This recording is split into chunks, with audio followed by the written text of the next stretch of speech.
Welcome to Live TV. Den Representative Heck, Trump's behavior makes you wonder if there isn't a little bit of OCD. On Wednesday's broadcast of CNN Tonight, Representative Denny Heck, GWA, stated that President Trump's refusal to accept the findings of the Mueller report makes you wonder if there isn't a little bit of obsessive-compulsive disorder at work here too. Heck said, the Mueller report is out there, and it established clearly and firmly that there was a sweeping and systematic interference in our election by the Russians. And it's as though the president just can't let go of it. I'm not professionally qualified to make this judgment about whether or not the president has some form or degree of narcissism, frankly, and it makes you wonder if there isn't a little bit of obsessive-compulsive disorder at work here too. Because he just can't let go of it. And again, however, I believe the president only has 4 plays: deny, attack, play the victim, and then change the subject through outrageous suggestion. And anything that comes out of his mouth plays into that. Follow Ian Hanchett on Twitter at Ian Hanchett. Watch the video below.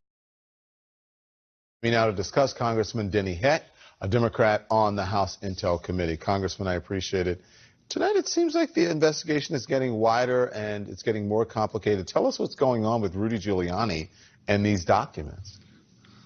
I'm pretty disinclined, frankly, Don, to give any more oxygen than is necessary to Rudy Giuliani, who appears to be playing no function other than to run around ranting and raving and throwing out these conspiracy theories in hopes that someone will stick and start being repeated in the echo chamber. I'd rather stick to the facts. And the facts are the President of the United States attempted to shake down the leader of another country and coerce him into interfering in our election, putting the President's own political interest ahead of our national security. And then secondly, we are experiencing the continuing revelation of a cover-up on a scale that only gets bigger every day. We had, to begin with, the acting director of National Intelligence refused to advance to the Intelligence Committee the whistleblower complaint, even though the law requires him to. In fact, he reached out to the White House, the subject of the complaint, to ask for their advice first. We know now that the document, the record of the telephone conversation, was moved to the code word server in violation of the previous executive order. We know all manner of cover-up has gone on here to hide the shakedown that the president engaged in. But it's all out there now, and the American public knows it. Well, I like the part, especially what you said about not giving Rudy Giuliani any oxygen. That is a very respectable answer. Thank you for that. CNN is also reporting tonight that President Trump saw an opportunity to use newly appointed conservative prime ministers in the UK and Australia as another avenue to discredit the Russian investigation. I mean, this seems like a full-scale international operation, doesn't it?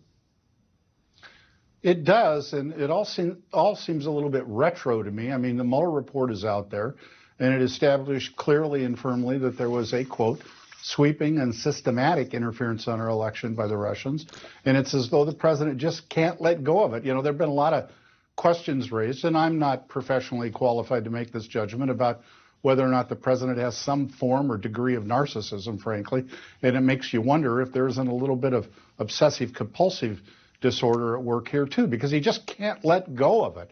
And again, however, and Don, you and I have had this conversation a couple of 3 times, I believe the president only has 4 plays: deny, attack, play the victim, and then change the subject through outrageous suggestion.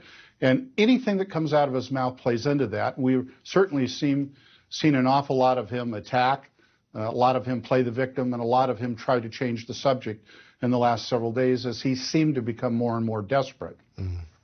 The Times reported today that your chairman, Adam Schiff, knew about the outline of the whistleblowers' concerns before the complaint was filed. The president's attacked him, saying, you know, without evidence, that Schiff helped write the whistleblower complaint. Watch this. Well, I think it's a scandal that he knew before. I go a step further. I think he probably helped write it. He knew long before, and he helped write it, too. It's a scam. The whistleblower's attorney told CNN that allegation is false. Is Trump trying anything he can to, you know, to just put it out there to muddy the water? I think you just answered in the question before, in your answer before. It's attack Adam Schiff, and it's attempt to outrageously, excuse me, change the subject is what that is. Look, Don, the United States Congress has a constitutional responsibility under Article 1 to provide oversight of the executive branch.